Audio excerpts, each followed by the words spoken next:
Então temos até as 11 horas para fazer esta leitura aqui. Eu acho que nós parou aqui, né? Então vamos continuar.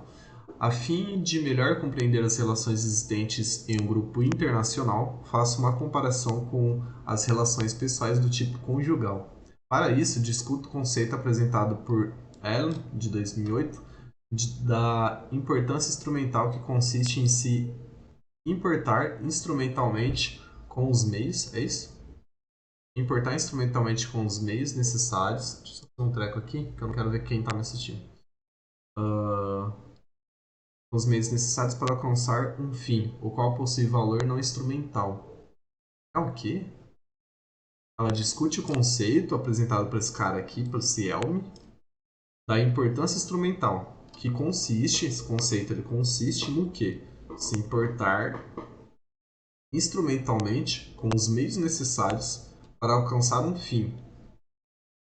Ok, o qual possui valor não instrumental, ou seja, o fim ele não possui valor instrumental. Beleza. No caso de atribuir importância não instrumental a um agente, devemos nos importar instrumentalmente com as coisas que constituem o bem-estar desse agente. Além disso, para o autor, o tipo de importância que atribuímos a algo define o padrão de emoções que teremos. Assim, argumento que as relações pessoais são um tipo de relação não instrumental, as quais dependem dos agentes envolvidos, e os agentes atribuem uma importância direta um ao outro, enquanto que nos grupos internacionais a relação entre os membros é instrumental, em virtude da importância não instrumental que os membros atribuem ao grupo, que é o agente relevante. Argumento que nas relações pessoais os objetivos não naturais e definidos de forma pré-reflexiva, devido ao desejo de proteger e reproduzir determinadas qualidades para isso. Argumento que nas relações pessoais os objetivos são naturais e definidos de forma pré-reflexiva, devido ao desejo de proteger e reproduzir determinadas qualidades para a espécie. Para isso, considero o conceito de objetivos naturais descrito por Jung, que se referem à proteção e perpetuação da prole, e diálogo com a tese de Sartre, de que nós mudamos as nossas relações com o mundo para que o mundo mude suas qualidades.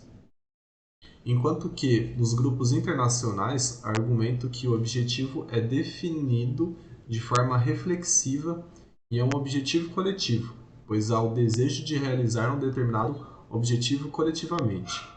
No capítulo 4, analiso... Eu estou na introdução ainda? O que eu estou fazendo? Ah tá, eu estou na introdução, tá?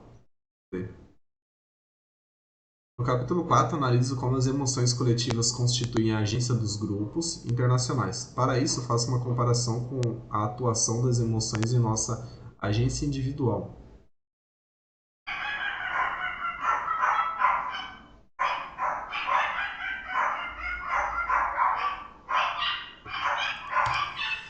Analiso como as emoções coletivas constituem a agência dos grupos internacionais. Ok. Para isso, faço uma comparação com a atuação das emoções em nossa agência individual. Ok, ela está comparando uma emoção em conjunto com uma emoção separada de um indivíduo, ressaltando a necessidade de uma reflexão crítica sobre as emoções coletivas, ou seja, colocando que é necessário que exista uma reflexão crítica sobre a emoção coletiva. Individualmente, as nossas emoções se direcionam de forma imediata ao mundo, motivando as nossas condutas.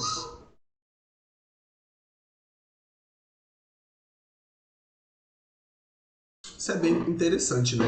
Olha só, individualmente as nossas emoções se direcionam de forma imediata ao mundo. Ou seja, o que você está sentindo, de certa forma, imediatamente ele já vai ser expressado. Por exemplo, eu estou querendo melhorar, eu estou querendo ter hábitos de leitura e eu estou lendo.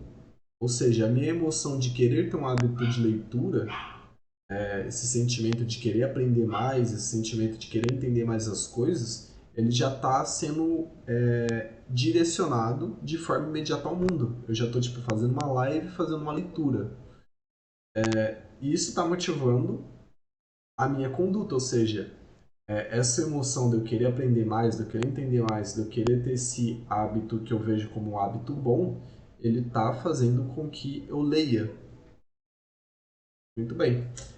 E é fundamental nos tornarmos conscientes de nossas emoções e refletir criticamente sobre elas, para que assim possamos analisar se os nossos julgamentos avaliativos são coerentes com a realidade e com os objetivos almejados.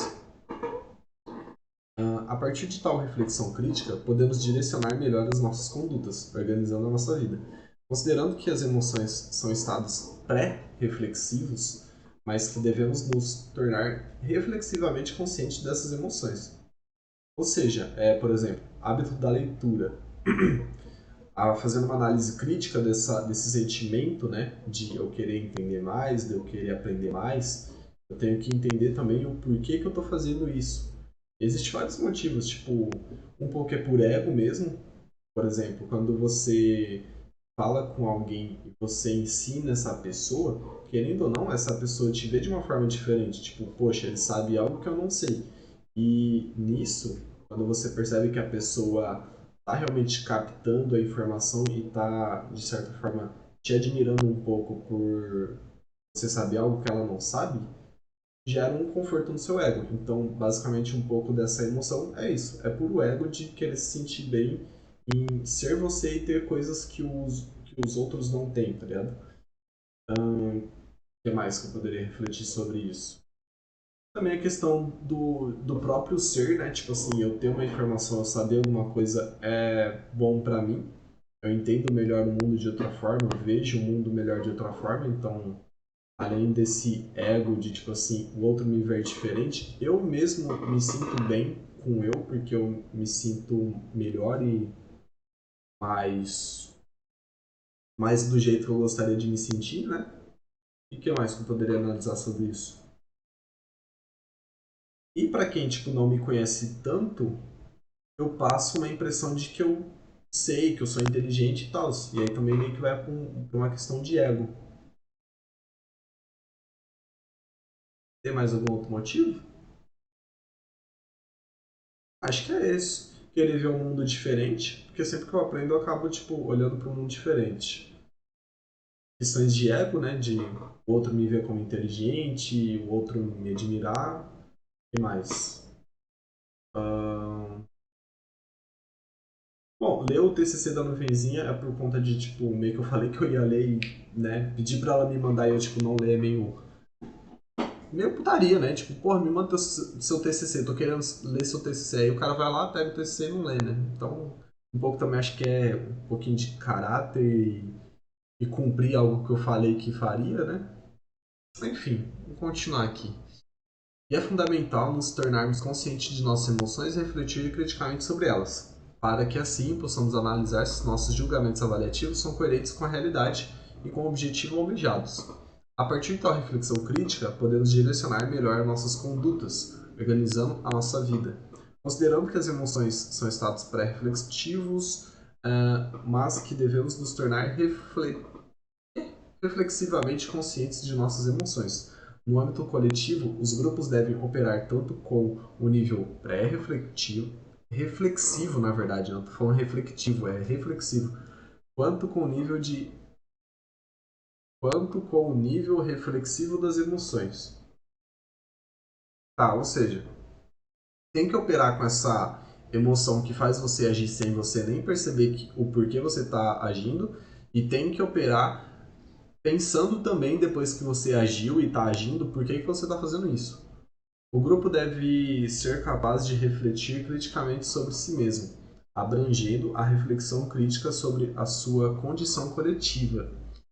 Tipo, fazer uma reunião, né? Isso daqui, por exemplo, acho que um exemplo bom para explicar isso aqui é tipo uma reunião é, mensal ou a cada 6 meses ou final de ano fazer uma reunião e ali a empresa, né, que é um grupo, querendo ou não, coletivo, verificar se foi atingida as metas, o objetivo, se eles estão indo para o caminho certo, né, o caminho que eles querem, né? Sei lá, por exemplo, imagina que a empresa quer ganhar mais dinheiro, a gente está lucrando mais. Imaginamos que a empresa quer combater a fome, a gente realmente está conseguindo combater a fome, né?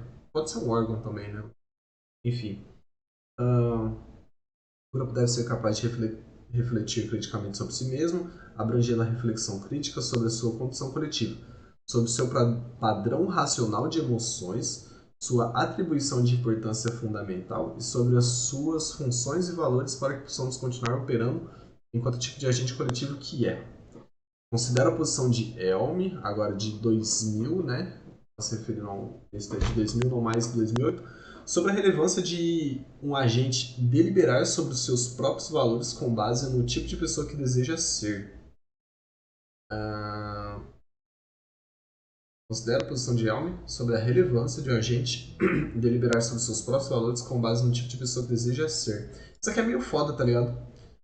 Porque, tipo assim, bom, pelo menos até o momento atual, o que eu penso é que, tipo, existe esse eu que a gente quer ser, né? Existe a pessoa que a gente busca ser e existe a pessoa que a gente consegue ser. E mesmo que você queira muito ser uma certa pessoa, pode ser que você nunca vai conseguir ser ela. Só que você tem que tentar continuar, tentar ser essa pessoa, tá ligado? Por exemplo, sei lá, muitas lições e muitos modos de vida de Jesus, ele é amplamente divulgado e tido como um exemplo, né? Tipo, sejam como Jesus, amai o próximo e... Enfim. Só que meio que, tipo assim, ser Jesus não dá pra ser, mas ser parecido com ele dá, tá ligado? Então acho que é por aí a parada. É meio foda porque, assim, para você ser um certo tipo de pessoa, você tem que estar em uma certa condição. Por exemplo, é bem mais fácil você ser uma pessoa calma se você não tiver nenhum problema, nenhuma coisa que tire a sua calma, tá ligado? Só que para você realmente ser uma pessoa calma e se considerar uma pessoa calma, é quando você tá no meio do furacão e você não perde sua calma, você continua tranquilo, sereno, tá ligado? Então, meio que o que define o ser é justamente se aquilo que ele precisa ser, ele tá sendo no momento mais difícil de ser daquele jeito, tá ligado? E acho que isso que é o foda, tá ligado? Por exemplo, a gente quer ser gentil. Como você vai ser gentil num mundo onde todo mundo tá sendo egoísta pra caralho e não tá se preocupando com o outro? É um negócio que às vezes eu mesmo fico debatendo comigo, tipo assim, será que vale a pena e tal? E eu acho que é justamente aí que mostra que eu realmente sou aquilo. Tipo assim, você não sabe se o cara é calmo ou não, se ele não tiver no olho do furacão e ele tá calmo. Ali você entende que ele realmente é calmo. Então acho que é por aí a parada, tá ligado? Meio que tem essa questão de como se fosse um teste pra ver se realmente você é aquilo que você tá se propondo a ser. Você quer ser calmo? Então, sei lá, vai. Não vou falar pra você ir pra uma situação que, tipo, tire a sua calma e a sua paciência, né? Mas a grande questão, né, pra você ser calmo é realmente aprender a lidar com coisas que tirem a sua calma, né? Que, tipo, prejudique isso. Então acho que é mais ou menos por aí. Se você quer ser alguma coisa. Eu dei o exemplo de calma, mas pode ter várias outras coisas, né? Paciente, por exemplo. Apesar que calma e paciência estão bem ligadas, né? Eu queria pegar um exemplo mais diferente. Vamos supor, é que eu não tenho problema com comida, tá ligado? Eu consigo me controlar bem com comida. E tem gente que não é assim. Então, vamos supor que você quer ser uma pessoa que come menos. Você, tipo, sei lá, você tem uma certa propensão a comer muito e você quer parar de ser uma pessoa que come muito. Meio que é se expor aos alimentos, tá ligado? Se expor a comida muito gostosa. Com esse treinamento, né? Acho que até na terapia fala um pouco isso, que é terapia de... Não sei se seria terapia de choque, se é disposição, mas tem um nome para esse tipo de terapia. Mas é um treinamento bem válido, tá ligado? E, tipo, que ajuda. Conforme o tempo, né? Você se expondo a situações ali que vai te gerar aquele estímulo que você quer combater, acho que com o tempo você começa a ficar mais tranquilo, né? É tipo, a gente é bem adaptativo, então se a gente vai para um ambiente justamente desfavorável para aquilo que a gente está querendo ser, né? Que nem nesse caso, uma pessoa que quer se controlar com comida e ir para um lugar onde tem muita comida boa e gostosa que ela quer, vai ajudar bastante ela a se controlar, porque ali ela vai estar diante da prova dela, né? Diante do teste. E basicamente que nem quando você vai estudar para uma prova, quanto mais você estudar e se preparar para aquilo ali que você está se propondo a fazer, mais você vai acertar as questões, né? Por exemplo, vai lá, faz a prova. Viu que errou? Foca naquilo. É a mesma coisa desse negócio da comida, né? Você vai lá num lugar, percebeu que doce é o seu ponto fraco, não é o salgado, é o doce. E aí você foca no doce, foca em si, em ver um doce, rejeitar o doce. E acho que é isso aí, quebrando em partes, tá ligado? Mas continuando aqui. Aplico tal ideia no caso dos grupos. Classifico tal capacidade do grupo Classifico tal capacidade do grupo refletir criticamente sobre si mesmo com autoconsciência coletiva do grupo, né? Que eu acho que é o que eu estava falando sobre reunião. Assim, o grupo poderá analisar se os seus julgamentos avaliativos são condizentes com a realidade e direcionar adequadamente as suas condutas de acordo, garantindo sua existência de forma organizada ao longo do tempo. Argumento que os membros do grupo são a base material necessária para que o grupo manifeste as suas emoções, os respectivos sentimentos emocionais. Pois, ainda que o grupo não dependa de um corpo físico para possuir seus próprios estados mentais, é necessário pensarmos como ocorre a mediação entre os estados mentais do grupo e o mundo. Assim, quando os membros do grupo estão no contexto do grupo, compartilhando a perspectiva avaliativa e sentindo-se como um de nós, as emoções e sentimentos emocionais que se manifestam são do grupo e não apenas dos indivíduos. Defendo ainda que as ações do grupo são as suas próprias condutas emocionais. Defendo ainda que as... Tá. E o grupo deve acreditar que as qualidades que percebe no mundo são verdadeiras, agindo para atenuar as qualidades negativas ou promover qualidades positivas. Discuto ainda a necessidade de uma reflexão crítica entre os membros do grupo, levando em conta a necessidade da preservação do aspecto coletivo do grupo enquanto tipo de agente coletivo que é, bem como a atuação das emoções coletivas mais fortes do grupo. Aqui pareceu meio... como é que fala? Repetitivo, parece que ela ainda está falando da mesma coisa. Tá? Tipo assim, discuta ainda a necessidade de reflexão crítica, e lá em cima meio que estava falando sobre isso, né? Sobre a necessidade de reflexão. Ó, necessidade de reflexão crítica. Cadê a outra parte que eu vi que era meio parecida?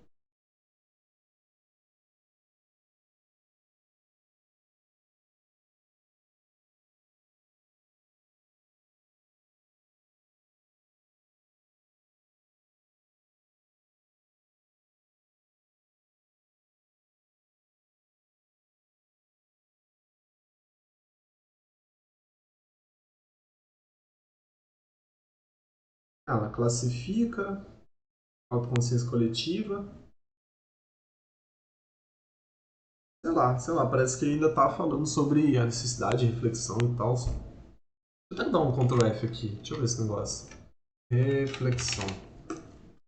Tô na página 13. Ok. Aqui é a página. Que página eu tô? 10. Para ressaltar como a reflexão crítica das emoções são relevantes para o direcionamento das nossas ações.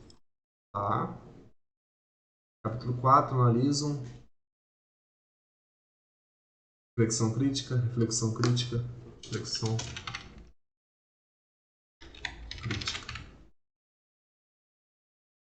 O TCC todo tem 46 vezes essa repetição, reflexão crítica. Não é um problema, mas necessidade de... Se eu colocar necessidade de uma reflexão crítica. Olha isso, aparece 4 vezes, não tá tão ruim também, né? Ó, mas olha só, 13, 13 ainda, 14. Então, tipo, tem uma certa repetição aqui, ó. 13. Ah, é isso. Aí, ó, eu não tô errado, não. É isso que eu tava procurando. Aqui ela falou, ó. Para isso, faço uma comparação com a atuação das emoções e nossa agência individual, ressaltando a necessidade de uma reflexão crítica sobre as emoções coletivas. Aqui embaixo, discuta ainda a necessidade de uma reflexão crítica entre os membros do grupo.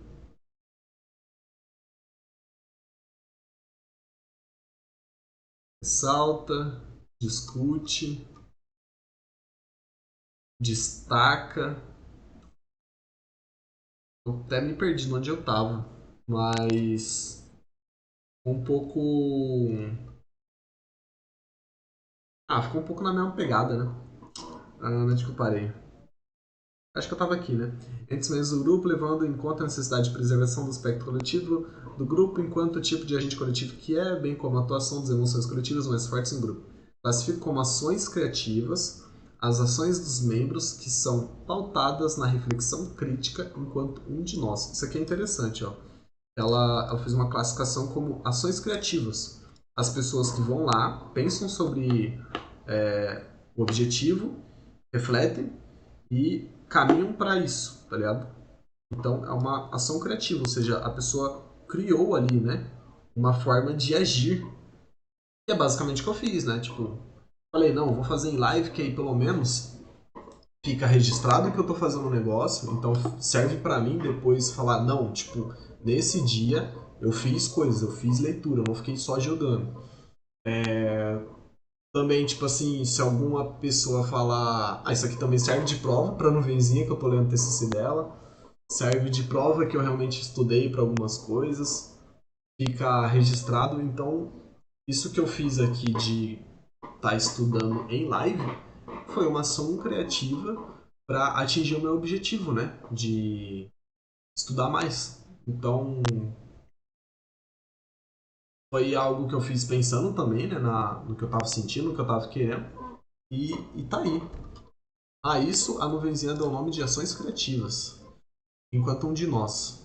Só que aqui no caso é enquanto eu, né? Não é um de nós. Se eu tivesse feito isso em plano empresarial, por exemplo, aí seria enquanto um de nós, ou se não numa igreja. Enfim, um exercício coletivo. E com ações destrutivas, ações dos membros que resultam em prejuízo à constituição do grupo. Quando os membros operam sem uma reflexão crítica e sobrepõem suas emoções individuais às emoções coletivas do grupo. Além disso, defendo que as recompensas afetivas são relevantes na coordenação das ações do grupo, pois contribuem para a cooperação entre os membros, auxiliando na manutenção da coletividade do grupo junto com as ações criativas. Isso aqui é importante também, né? Tipo, é claro, ela está falando de grupo aqui, mas essas recompensas afetivas eu já estudei e basicamente é o que eu estou falando. Uma das coisas que meio que motivou a continuar fazendo certas coisas, né, tendo certos hábitos, foi eu ver melhoras na minha vida. Então, um indivíduo que trabalha numa empresa e ele toma uma ação criativa, ou seja, ele faz algo para melhorar, de repente, o lucro da empresa e ele é recompensado por isso, isso reforça essa ação, ele vai tentar fazer de novo. Agora, se o cara faz isso e a empresa caga pro cara, tipo, o cara tenta fazer algo para melhorar a empresa simplesmente, tipo, foda-se, esse indivíduo não vai querer voltar a fazer isso. Então, você ter uma recompensa por fazer algo, seja você se dar alguma coisa, que você está querendo é algo muito importante para você melhorar como pessoa, como você mesmo, e também serve para uma empresa, tá ligado? Seu funcionário fez algo diferente, e isso ajuda a sua empresa, pô, dá alguma coisa para ele fazer de novo, entendeu? Tem vários experimentos com ratinhos, essas coisas, que tipo assim, o ratinho cumpre uma coisa, você vai lá e recompensa ele, ele vai cumprir aquilo de novo, tá ligado? Então, tipo, é psicologia pura. E tem muita gente que peca pra caralho nisso, tipo, muito empresário. Nas escolas, por exemplo, mesmo, um aluno que não tirava nota, por exemplo, imagina que o aluno tirava 5 em matemática, e aí na próxima ele tira 6. Em vez de, tipo, sei lá, os pais dele, a professora, fazer alguma comemoração, incentivar ele também a comemorar aquilo, não faz nada. Então, tipo, isso daí meio que fala, bom, se eu tirei 5 e eu tirei 6 e deu na mesma, vou continuar tirando 5 também, se foda. Se eu tirei 6 não muda nada, então vou continuar tirando 5, né? Enfim. Para Salmela e Nagatsu. É isso? Nagatsu. Agir conjuntamente e compartilhar as emoções aumenta os sentimentos positivos e atenua os sentimentos negativos. Pois há um prazer da consciência na sensação de sentir o mesmo. Por exemplo, sentir a mesma emoção de alegria que outra pessoa, né? Isso aqui entra numa coisa também interessante, que é quando a gente compartilha algo. Existe umas paradas na psicologia de que a gente se liga ao outro quando tem algo em comum, tá ligado? No geral, a gente se apaixona, a gente gosta de alguém justamente por conta disso, né? Por conta de familiaridades. Por exemplo, se uma pessoa aparece pra mim e ela fala que ela é bolsonarista, eu já vou querer distância dessa pessoa pra um caralho. Então, tipo, basicamente é por aí, entendeu? Agora, se ela aparece pra mim e fala que ela curte, sei lá, animes, aí eu já vou querer estar perto dessa pessoa, porque eu também curto animes. Então, é basicamente isso daí que tá falando, né? Sobre as emoções, compartilhar as emoções aumenta os sentimentos positivos. Compartilhar coisas também, né? Não só emoções. Mas é outra coisa também interessante, né? Tipo, por exemplo, se você é meio depressivo, meio tristão e tal, você não vai querer uma pessoa muito alegrinha perto de você. Pode até acontecer, né? Mas, no geral, eu acho que pessoas que tendem a ficar perto de outros que são diferentes delas é porque elas entendem um pouco a importância disso.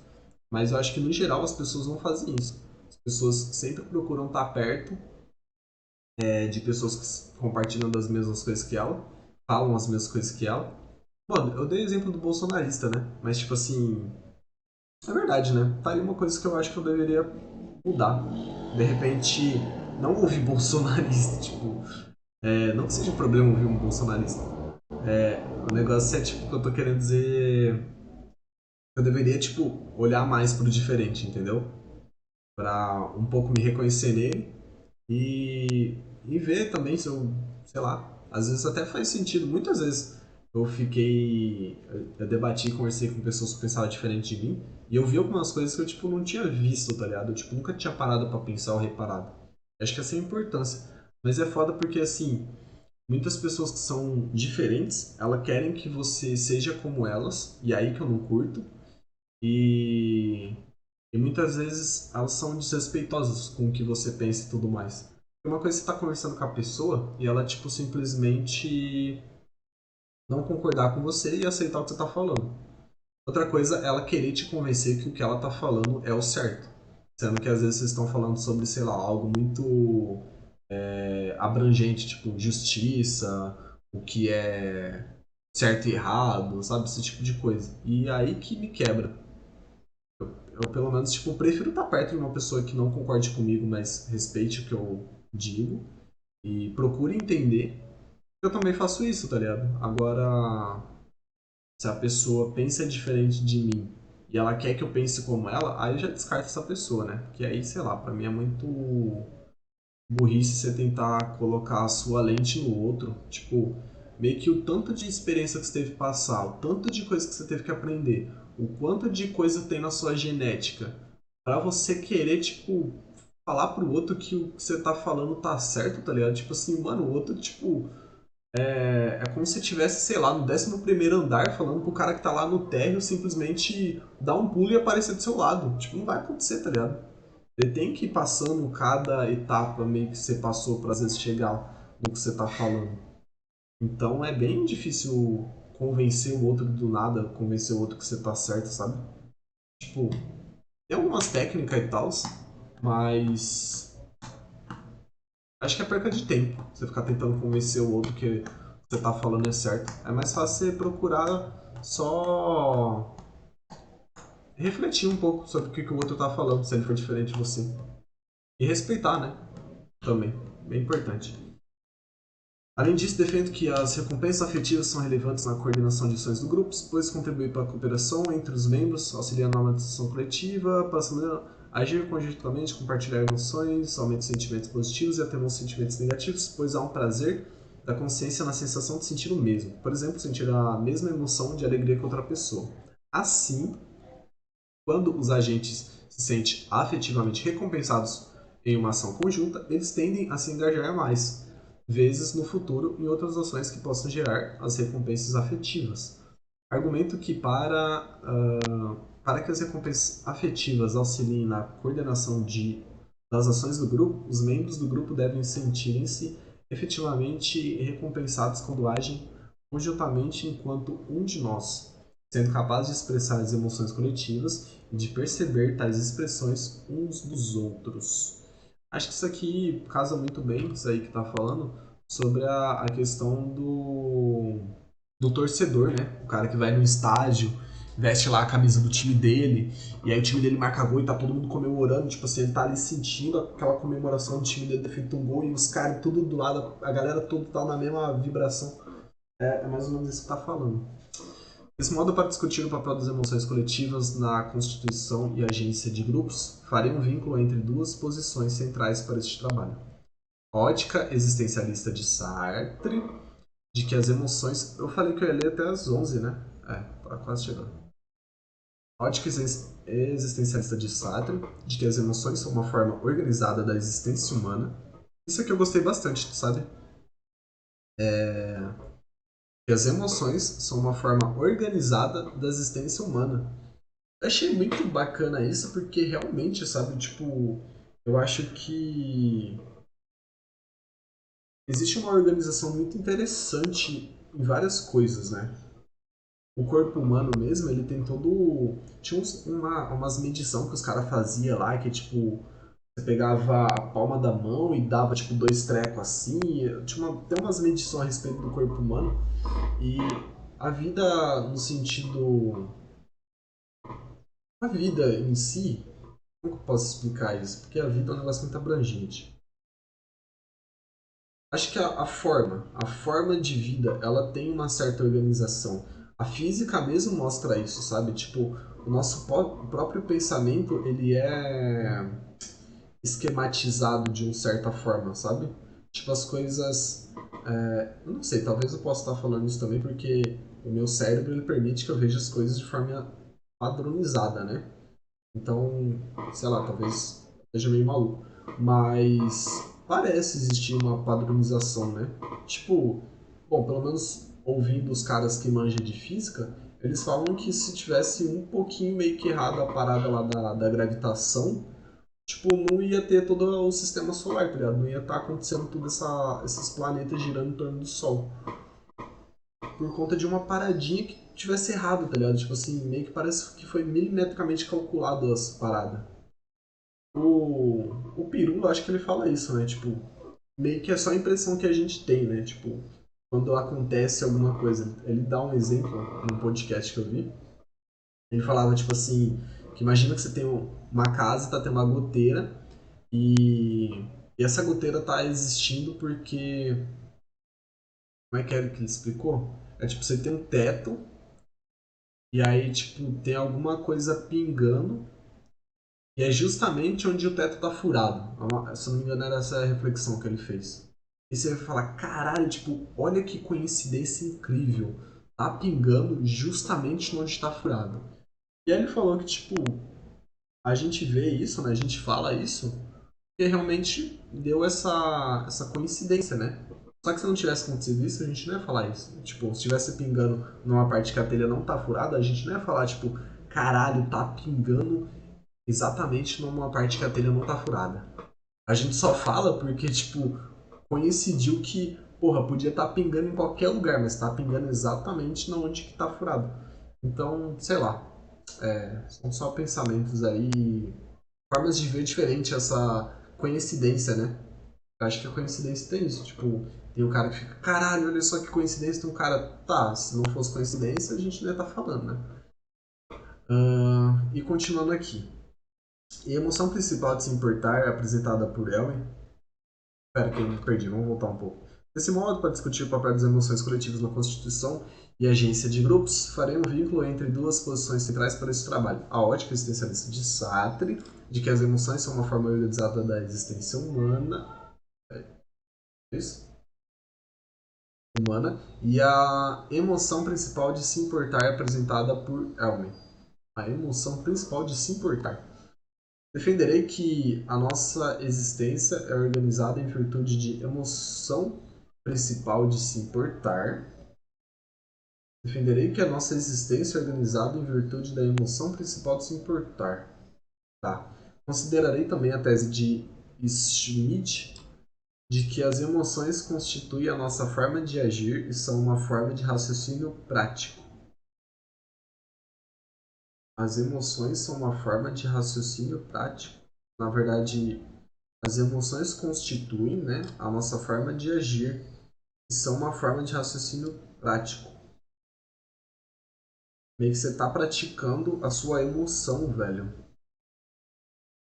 Doido, né? Gostei disso. Praticar a emoção. É louco, né? Tipo, por exemplo, quando você gosta de alguém e você vai lá e dá alguma coisa para essa pessoa, seja um presente, você tá praticando a emoção do gostar dessa pessoa. É isso que tá falando, tá ligado? Tipo, não tinha pensado nisso. Meio que a gente pratica a nossa emoção. Acho que a gente põe em prática a emoção, né? Tipo, eu sinto raiva de alguém porque o cara falou alguma coisa, eu vou lá dar um socão na cara dele. Eu pratiquei a minha raiva. É interessante isso. No capítulo 2, apresentarei as emoções enquanto um estado intencional e uma forma de julgamento avaliativo que direciona nossas ações. Tá. E as emoções coletivas enquanto o estado intencional do grupo e uma forma de julgamento avaliativo desde a perspectiva coletiva de um grupo que direciona as ações do grupo. Destacarei a necessidade de uma reflexão crítica, de novo, né, sobre as emoções para um direcionamento adequado das ações. No capítulo 3 explicarei o contexto coletivo, a tese de Sartre de que as emoções são uma forma organizada da existência, e argumentarei que as emoções coletivas são uma forma organizada da existência de grupos. Isso é interessante, isso é interessante.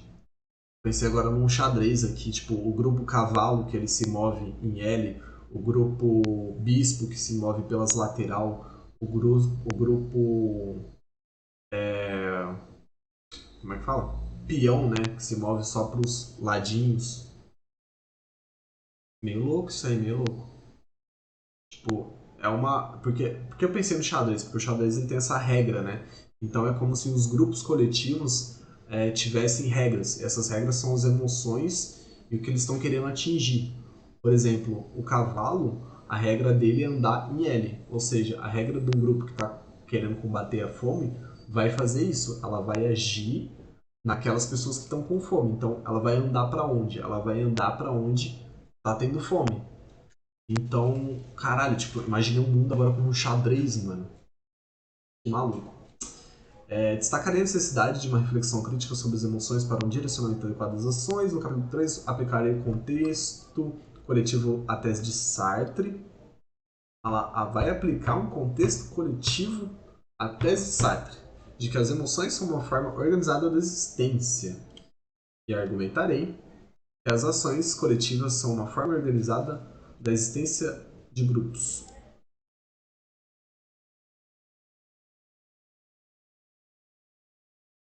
Tava pensando um pouco aqui em abelhas e formigas, tá ligado? Ela falou, tipo, forma organizada da existência. E aí, quando fala organizado, você pensa numa formiga, tá ligado? Você nunca viu uma formiga andando, tipo, em batalhão? Elas têm uma fileirinha, tá ligado? E é louco pensar nisso, né? Tipo, quem que ensinou as formigas a andar em fileira, tá ligado? Elas meio que andam por instinto, tipo, elas têm uma forma de existência organizada, tá entendendo? As abelhas também. Tem toda uma estrutura dentro ali da colmeia de quem vai fazer o quê, por quê, quando e o porquê. Por conta do grupo, por conta da coletividade. Caralho. Brisado essa porra. No capítulo 4, eu ressaltaria a necessidade dos grupos refletirem criticamente sobre si mesmo, de novo, né? Para garantir o seu aspecto coletivo e manter a organização de sua existência, sendo capazes de articular as ações necessárias para isso. Olha, uma crítica aqui relevante, né? Uma crítica, como posso dizer? Uma crítica. Não me leve a mal, Nuvenzinha, se estiver assistindo. Mas eu achei muito, assim, batido nessa tecla de refletir sobre a ação. Não vejo um problema nisso, porque eu acho que o TCC ele meio que é isso, né? Uma tese e uma resolução da tese, né? Você tem tipo uma pergunta, você tem uma resposta. E eu não sei exatamente qual que é a pergunta aqui do seu TCC, eu preciso voltar um pouco para reparar nisso.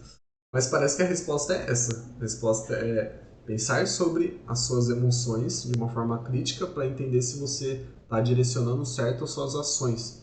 E como foi colocado, né? A emoção é uma... Na verdade, a ação é uma prática da emoção. Achei muito legal isso daí. É uma prática da ação. Tipo assim, você está praticando a sua própria emoção ali. Aí o exemplo de dar um soco na cara do maluco, porque você está com raiva daquele maluco. Enfim, paramos aqui nessas emoções coletivas. E depois eu continuo. Deixa eu só fazer um teste aqui de um treco trecoso. Opa, isso aqui não. Nossa, quase vazou placa do... Ah, que maravilha, tá voltando onde eu parei. Então, belezinha. O que eu vou fazer agora, família? Eu não faço ideia do que eu vou fazer agora.